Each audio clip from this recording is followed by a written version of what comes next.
Welcome back to another episode of Kicking It with Coach Red, where we bring you all the news, stories, takes, and opinions about your favorite teams from the Pacific Northwest, from the good to the bad to the Mariners. The sweet, sweet Mariners, baby. It's kind of a little bit of exciting time right now in the Seattle sports landscape. You've got the Mariners coming off of their deepest playoff run of all time. You've got the Washington Huskies finally making their way into the AP top 25 rankings.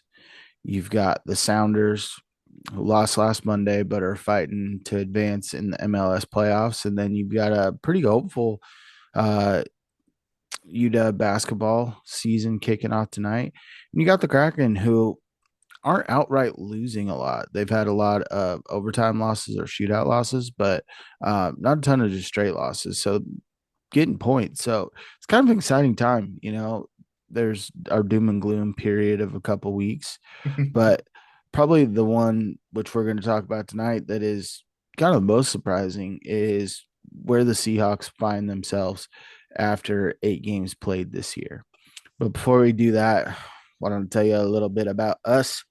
If you're looking for a guy that's got a little Sam Darnold in him, the first half of this episode, Oh, I'm going to be 100% accurate with all my takes. a Yeah, we little, share. little ginger Jesus in you.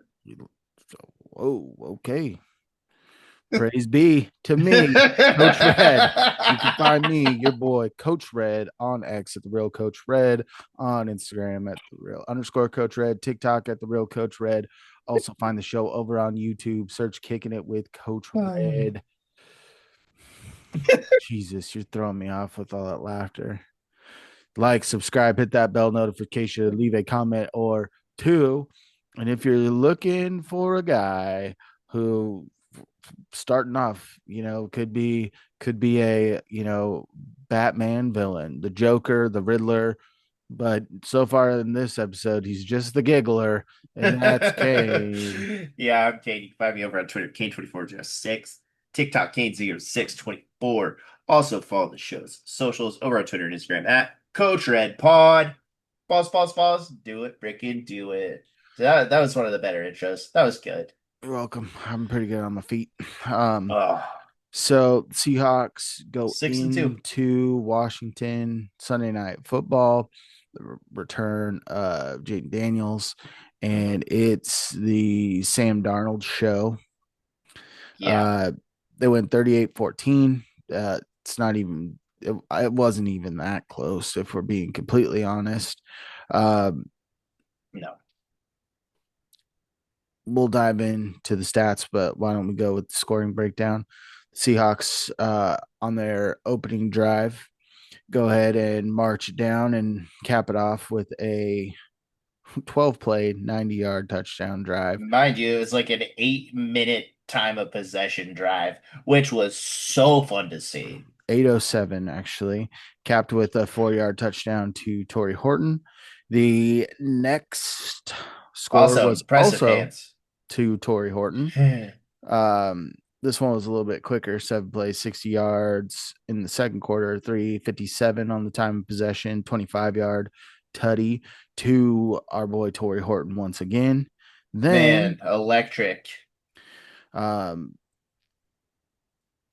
special teams creates a turnover. The very next play, you've got a 26-yard touchdown pass to Elijah Arroyo, just catching it one hand on the body and absorbing a hit and hauling it in.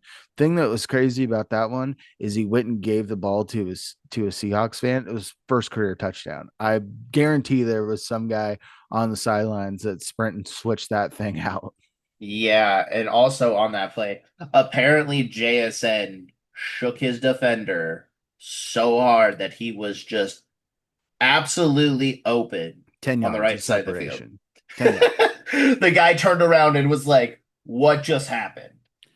But Um, Sam putting it in the absolute most perfect spot for Arroyo to put it in. My gosh. Seahawks, a couple of minutes later, have a 4 play, 87-yard, 2 minute 10 possession time Cody White. touchdown. Cody White, 60-yard, his first career touchdown, getting called up because of injuries to Derek Young and to Cooper Kupp. Then And Jaden Bobo. Daniels rushed one in with just under a minute left in the half, and then Seahawks get the ball back, go 53 yards on 4 plays in 53 seconds, and Jason Myers kicks a field goal. Whoa, shit. I went to the wrong place in my notes there. Apparently, when you Oopsie. click on something, it takes you to show you the replay of the field goal, and I didn't need to see that. Seahawks basically have this game sewed up at half. They're up 31-7. They Oh my tack one on gosh. in the third quarter with the AJ Barner tush push. Also, I am a fan of the AJ Barner tush push. That is a big, big man barreling down on you. They got called for a false start earlier in the game on it. But one thing that I think we can all agree on is I really like AJ Barner's touchdown celebration. Yeah, I do The too. robot man and then the Yeah. spike. Bam. And then late in the game, Seahawks have kind of pulled some guys. Commanders tackling on with a couple minutes left in the game. Yeah. Chris Rodriguez halfway through the Yeah. fourth quarter. That concludes our scoring of the day. This team played absolutely perfect. It seemed like outside of a Sam Darnold interception, which is what it is, right? I mean, his pocket presence all game was phenomenal. The way he maneuvered through people to make some plays happen. I mean, Sam Darnold was him this game. Um, this entire team, the defense, the 7 blitzes pretty much that he threw on defense were all effective in all different sorts of ways. Like Mike has everybody on this team playing some sort of way. Well, let's hop into some offensive stats to start it. Sam Darnold, 21 of 24 for 330 yards, 4 touchdowns, 1 interception. Only 2 of his balls did not end up in someone's hands. Yep. And that interception, he was rolling to his left, trying to throw back right. It just didn't lead the receiver, kind of threw it behind him pretty bad. Mm-hmm. And I liked the post game comment because they were saying, like, when you're out there, he was, I believe, 16 for 16 in the first half for like 280 yards and 4 tutties. And they asked him, like, is it like a pitcher pitching a perfect game that you don't want anyone talking to you? And he goes, yeah, but they talk to me at halftime and that person knows who they are. Yeah, I did see that. So Um, it's a masterclass. Pro Football Focus has Sam Darnold as the #1 rated quarterback, which it also has Kenneth Walker as the #5 rated running back, which I don't think is valid, right? no. But when you look at what Sam Darnold is doing, he's completing at a high percentage. He's Deep pushing the deep ball shots downfield are primarily to one guy, which we'll get to, but yeah. he does sprinkle in big plays to other people because so much emphasis goes on JSN that it opens it Dude, up for other guys. I'm gonna and I hate the words coming out of my mouth because like when Cooper's on the field, right, everything is like he's awesome at blocking. They still consider him a threat, whatnot, everything, all that. But man, was this a coming out party for Torrey Horton?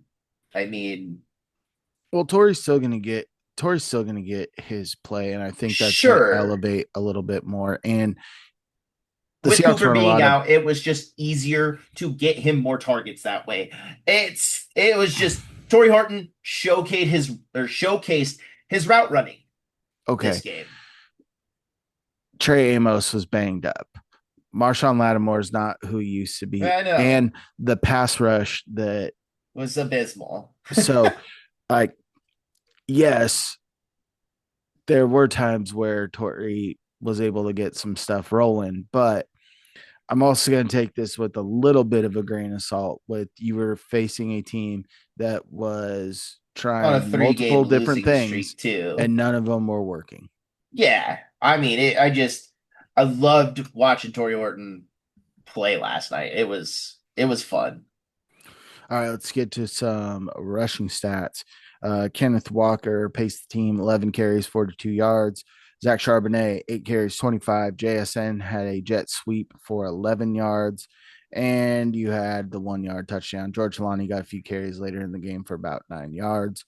Nothing really to write home about. They did enough to keep them honest. It looked better than in weeks past, in my opinion. I think with Robbie Oots being back, it's going to help this run game kind of get back to what we need it to be.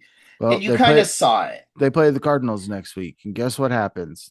They've run really well against the Cardinals, so I every expect a time. big game against the Cardinals.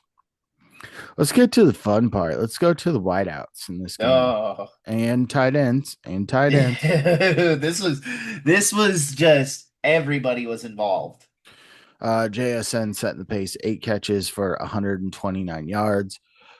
No touchdowns. Cody White, only 1 catch, 60 yards. That had a touchdown. You had Torrey Horton, 4 catches for 48 yards, 2 touchdowns. Elijah Arroyo, 2 catches for 29 yards with the touchdown. AJ Barner hauled in 3 for 24. And the other big one, I'm going to tell everybody because they're all pretty decent.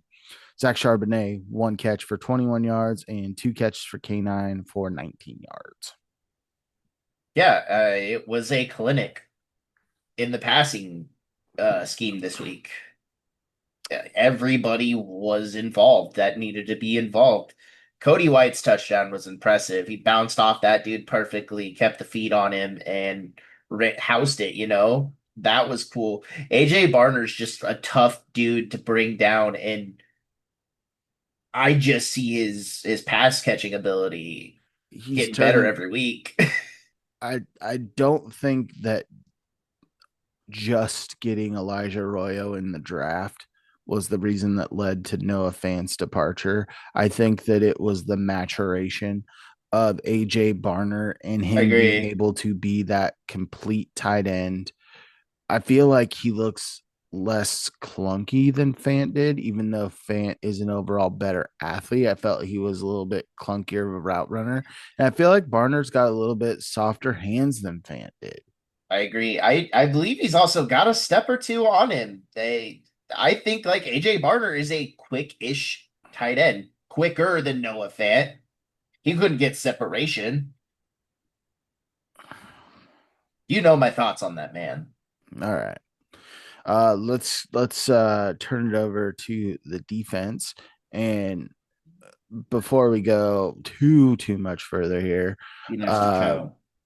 there was quite a few injuries for both sides that popped up throughout this game. You had Jaden Daniels getting a dislocated Dislocated. elbow. You had Trey Interesting. Amos, I think, left the game after the touchdown to Cody White. You had Josh Jobe get absolutely rocked by Ty Okuda.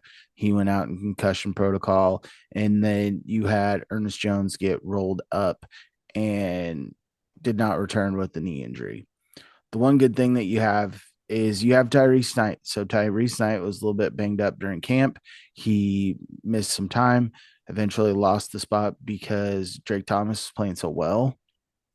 And Tyrese Knight comes and steps in for Ernest Jones Nine. and leads the team in tackles with 10. Yeah. Nine solo, right? Four. Four. Damn. No, he came in and played well. And what was surprising is, well, they had him play in middle linebacker, right? But they gave Green Dot to Drake Thomas. So that was fun to see a rookie have that. He's And not a rookie. is he not? He was a UDFA in the same class as Tyrese Knight last year. Second year He's of been his on the rookie. field. They're running it through their middle linebackers. I think that if you had Julian Love, that Green Dot probably would have went to him, but Mhm. this made sense. Then you had Drake Thomas, 8 tackles, one He's so sack. he's so good, dude. Spoon made his way back this week. Oh, Spoon was everywhere this week. He had the pressure that led to the Ty Okuda interception. He had 7 tackles, 5 solo. He's all over the field. Nicky Manwari, Oh, the six freak. 6 tackles, 5 solo. You had Before we go any further, that tackle that he had on the screen was where he one of blew up the Treylon Burks and tackled Debo with one arm. yes. Oh my goodness. You don't see that out of rookies, dude. You don't see that out of many people getting Debo down with an arm. Yeah, and he just brought him into a big old bear hug, brought him down. So impressive. My goodness. Then I'm just going to hit on a couple of things because there wasn't a lot of passes defended because a lot of the passes were kind of like short hitters, and for a chunk there, the Seahawks were kind of allowing it to happen. Mm. But you did have Leonard Williams with 5 tackles and a sack. You have Byron Murphy clocking in with a half sack. You had Uchenna Nwosu with a half sack. Demarcus Lawrence with a half sack. Jaron Reed with a half sack. They came up with 4, and you really saw the escapability and kind of what I think could be the Achilles heel for this defense is a mobile quarterback with elite weapons, which he didn't have Scary Terry in this game. Mhm. And that could have helped change the complexion a little bit, especially when the Seahawks were on defense. But they look so stout and were just in the right places at the right time. And I they were mean, able to, they punished people all game. They punished Jaden Daniels.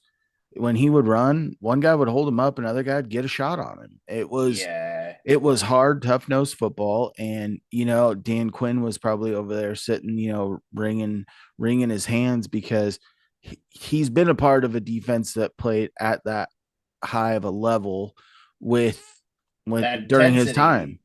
Yeah, and like it sucks that Jaden got hurt and that he's out for the rest of the year because he's such a talented quarterback, right? Like, I don't know what Dan Quinn was thinking when you're down pretty much 30. What are you doing? Why is your franchise quarterback in the game? Granted, he basically dislocated his non-throwing arm. That's best case scenario. Um, but the whole game, Marshawn Lattimore tore his ACL. He's done. Frankie Lulu might get suspended for a hip drop tackle on JSN. Yeah, I saw something today that they said that Drake Thomas's tackle on Jaden was a hip drop, but Jaden was still getting outside. He's got his arms around him and he's just trying to throw him to the ground and they just get tangled. Yeah, I was like, oh, that was a tackle, I didn't really but see it I when didn't they watch showed the it. replay. I saw it Yeah, later on X slash I'm Twitter, good. and it didn't look good.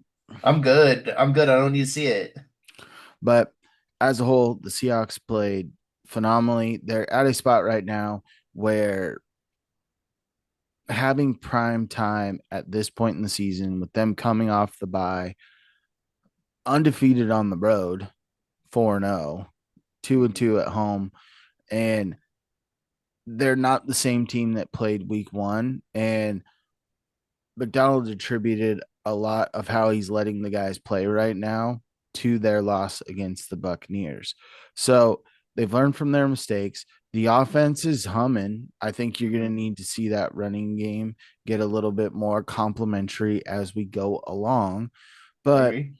you're in a good spot. The tough thing is you're in the NFC West, and it is once again a tough division because you're right there with the Rams. You're a game above the Niners, and the NFC is tough. And the Seahawks are gonna need to continue to compile wins.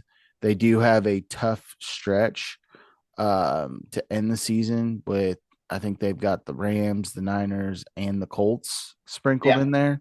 Niners And to the end the Colts year. looked a little bit more pedestrian Done. this last weekend, but there's going to be some tough games ahead, right? You still have to play the Falcons. You never know what Falcon team you're going to get. You still have to play the Panthers, who just beat Green Bay in Green Bay.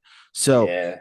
that's the thing about the NFL is there's not very many easy games, and I expected this game going in to be a lot more competitive than it was. I But I honestly did not. I fully expected since Jaden's coming back off a hammy, they don't have Terry. Their defense is old. when I Like, saw his escapability and his ability to run early on in the game, that wasn't hindered, I thought it was going to be closer. I still thought the Seahawks were going to win, but I didn't think it yeah, was going I to be such a blowout. I expected it to be a blowout. It's a game you don't lose, and this is a statement. And they came out and made a statement. It did it on one of the biggest stages and absolutely obliterated them. Like Mike McDonald masterclass once again. So that puts the Seahawks at 6-2. I think that currently puts them I think they're first still. they're still technically first because they have a better in division record because they have a win in division, and the Rams currently do not because they lost to the Niners. So it puts them first place in the West, but I think third overall in the standings. Mm-hmm. But it's a team that the national people were discounting at the beginning of the year, and it's a team that has been very fun to watch outside of the very first game, right? They've been playing complementary football. They've been excelling at all three phases of the game, special teams, offense, and defense. And it's going to be a fun watch the rest of the way. But if you were to say, who is your offensive player of the week? Sam Darnold, dude. I mean, it's pretty cut and dry. When you throw 330 and four tutties, you kind of walk away with it, and you're also in the running for FedEx Air Player of the Week. So I think it's going to give me, be tough between him and what Flacco was able to just pour on. yeah, 470 yards at 40 years old. yeah. Had T Higgins in fantasy, man. They're nice, but yeah, give me Sam Darnold. He played almost lights out. His pocket awareness, his pocket presence was phenomenal this game. Um, Fun fact: he's been sacked 9 times this year. That's that's insane. I mean, the way this dude can get escape stuff and still master to get a throw off or manage to get a throw off and actually like hit a guy deep mid wherever he needs to be. Especially the play for Sharp getting out of a sack and he shoveled it right. Yep. Like it's all been awesome to see. So give me Sam Darnold this week, Coach Red. Who is your offensive player of the week? It's JSN for me. And the That's fair. reason it's JSN, even though he didn't come away with the touchdown, he opened up So many spots possibilities. for the other guys to get that glory. He was phenomenal all day. You saw him moving around the field, taking the jet sweep, coming out of the backfield and get lined up and getting ahead of steam. Every time he came out of the backfield, they threw like a wheel route to him. And it was big plays all day for JSN. Mhm. And he has a little Tyler Lockett in him where he'll get down a little early, but he also will put a shoulder down and put it on somebody. And he's the class of the NFL right now. He's the leading yard guy in the NFL And by like everyone's 150 yards. he's decimating like every single week. There's 1 week he's been held under 100, I believe. No, two, because he was at 98 Yeah. 1 week. Like technically at the midway point of next game, they'll be at the Seahawks actual halfway point, and he's going to be over 1,000 yards already. I did math today. If he were to be to, because they're talking like, oh, he's on pace for 2,000 yards and all that. He has to average 135 yards a game to break 2,000. I mean, he's been putting in the work. He's Yeah, been doing the damn thing, and he is one of the key reasons that the Seahawks are sitting here at 6-2. agree. I All agree. right, who's your defensive player of the week? This one's tough, but I'm going Big Cat, dude. Uh, the pressure that that man is bringing this year, and also it was the 3rd and 15 where Jaden escaped, and he got the shoelace tackle to stop him from potentially running in another touchdown, or at It least wasn't going to getting be the a touchdown. It was going to be a excuse me, first the down, and it first. was 3rd and 25. And so big tackle by him, another sack. I mean, the dude's just been unreal week in, week out. He is the, I believe, pseudo captain of the defense, and him and Ernest Jones, I think, are tied about in that. But the way Big Cat's been playing, dude, like I know he only had 5 tackles and a sack. Just the pressure that he's bringing this year is unreal for me. Who's your defensive player this week? I know when you said it was tough to pick, and I think it was tough just because so many guys Had good had games. moments, right? That really stuck out. I mean, big shout out to Ty Okada with that crazy interception. Don't try to wow, what if that was my player? Now you're just stealing my shine. He Sure. was a close second for me Yeah. because he's flying all over the field. He was able to get the toe touch interception, but I'm going to go with the guy that made that interception a possibility. And to have Devin Witherspoon Spoon. back on this team, he was all over the field. There were multiple times where he made tackles that he had the one tackle on, it was either Nichols or Jakrowski Merritt where he got out flat and there's nobody in picture behind Spoon. And he just If took him down. well, he spun him around and then Dexter Lawrence cleaned his clock. It was Jakrowski Merritt. I remember that clearly now. Oh But it was yeah. but Demarcus Lawrence came out of left field and just pop. but if he doesn't wrap him up there, that's a touchdown. Yeah. Um Also, not to or go ahead, finish your finish trick. no, go ahead. Interrupt all you want. No, go ahead, go ahead. No, you just Spoon's ability. He was playing outside. He's playing a little bit inside, and you saw Reed get back on the field later, especially after the Josh Jobe concussion. Not knowing where that's going to be at in the trade deadline coming up, you saw some rumors that people are calling on Reek and Mafe, and the Seahawks kind of are rebuffing that at this point. But where there's smoke, there could be fire. But I Yep. think especially when you see where Julian Love going on the IR and Job get knocked out with a concussion, not sure if he's gonna be able to get back for next week, that it makes Spoon that much more important. He hasn't been on the field as much as you would like him to be this year, but every time he has been on the field, he's been impactful, even though it doesn't necessarily show up in the stat This sheet with game was the sack numbers you saw as a rookie, with yeah. the interception numbers you saw as a rookie. But he is impacting the game in multiple ways, and he allows this defense to explore so many different options. Mhm. And especially with him being able to play outside right now because of the injury to Julian Love, it opens the door for Eman Wari to help make this team a little bit nastier defensively. So give I me agree. Spoon this week.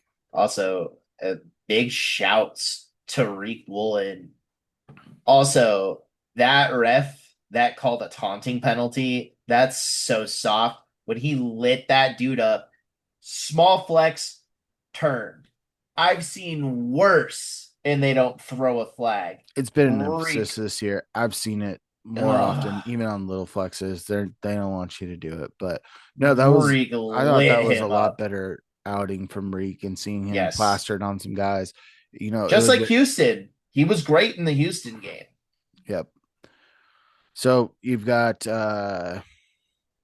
home game coming up against the Cardinals, and the Cardinals are traditionally tougher for us to play at home than we usually do better down in Glendale, Arizona, right? But who do you see as your offensive player of the week? going into that game? Who do you think's gonna have the big game? Dak Charbonnet again. He's done it once against them. My heart's telling me to go JSN, but I know Sharp and how much he loves to run all over the Arizona Cardinals. And I see him getting 2 to 3 touchdowns. Coach Red, who do you think your offensive player is going to be? I'm going to go with his counterpart in Kenneth Walker. Okay. There have been some pretty electric runs. Marshawn Lynch had Beastquake 2.0, and I know that Sharp had some big games, but so was Kenneth Walker against the Cardinals.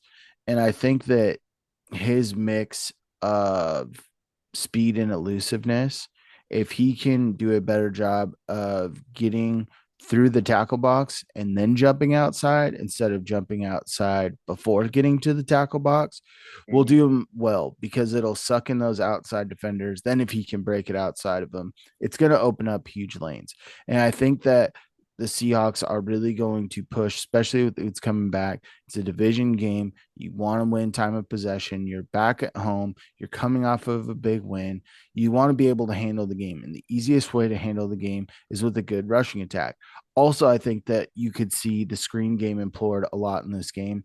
And I think that overall, Kenneth Walker is a better pass catcher out of the backfield more consistently. I I agree. think that he can have 140 yards between rushing and receiving and 1 to 2 touchdowns in this game. That's fair. Also, honorable mention, Ray Zabel, Yep. because he's been awesome all year long. All right. Who do you think's going to excel on the defense this week? Give me Nicky Manwari, dude. He's just been a freak all year. And did he miss last Cardinals game? I want to say he did. So give me that against Trey McBride. Ooh. Ooh, I love that matchup. Now, give me Nick this week. I think he's going to be a freak. I think he gets his first pick this week. Because you don't know if you're getting Kyler Murray, Jacoby Brissett. Um, yeah, just give me the rookie. I to continue his amazing campaign so far. Coach Red, who you got? I'm going to go with the big cat this week because I don't care who you have back there. You're going to have Kyler coming off of a lower Foot half injury. injury, or you're going to have Tyrod Taylor, who's not as spry as he used to be. And Jacoby Big Cat, Brissett. that's what I meant. They're very similar type players. Offense looks way better under Jacoby Brissett than it does Kyler. But I do think with the Seahawks, their ability to create pressure without sending the blitz is going to be key. And the person that really generates a lot of that is the big cat. You're starting to see Byron Murphy create more pressure from the interior. Mhm. And if that pushes them outside at all, I think the big cat's going to be there to swallow up some quarterbacks. I think you could see a 2 to 2.5 sack game out of the big cat in It'd be this game. amazing. And probably a few pressures as well. That's a phenomenal pick. I would also have to throw like DeMarcus Lawrence in there too for how he's still getting after it at his age, dude. The pressure's insane. My backup was going to be Kobe. He had the big play last year that really kind of sprung their Off of little. Spoon's oh no, that was also no, that was when Spoon went in, pivoted and went out, right? And then Kobe got the pick six. Mhm. Yeah. So I do think that I think you're in for another good game. Looking to keep the momentum going at home, right? Mm, To be able to push and create that home field advantage, and I think that we're we're ready to see this team do it at home like they've done it on the road. And you've got an opponent that you've had pretty good success with recently, and it's going to be a hard nosed battle. Was down in Arizona. We jumped out early. They made it tight. We came out on top. It's going to be a tough ball game. Those in division games are always difficult, but I do think the Seahawks have the firepower and are clicking on all cylinders right now and should be poised for another big game next week. Quick question before we wrap this one up. What do you think is going to happen between today and 4 p.m. Eastern tomorrow? Do you think anything's going to happen with the Seahawks roster wise? Do you think we're going to get anybody? Because I've heard some things that they're going to be aggressive, and others say they aren't going to do anything. I can see the argument on both sides. I don't think you really need to do much defensively, slightly maybe offensively with the offensive line. Anthony Bradford, but what are your thoughts? I think it's going to come down to availability and asking price of other pieces, right? Um, there's going to be some of the big names that I think are going to be tougher to get. Um, Miles Garrett's been thrown around out there, but I think there's too much dead money that's attached to him. Way Uh, too much. I've heard Trey Hendrickson's name thrown around, but he's been battling the injury bug and he's playing. It's the last year of his deal. I don't think that necessarily going and making that play and giving up future capital is what's really going to be in the Seahawks DNA. The only big splash move I could see, the other thing is you look at the Browns right now. They kind of have the youth movement going. Are any of their guards available?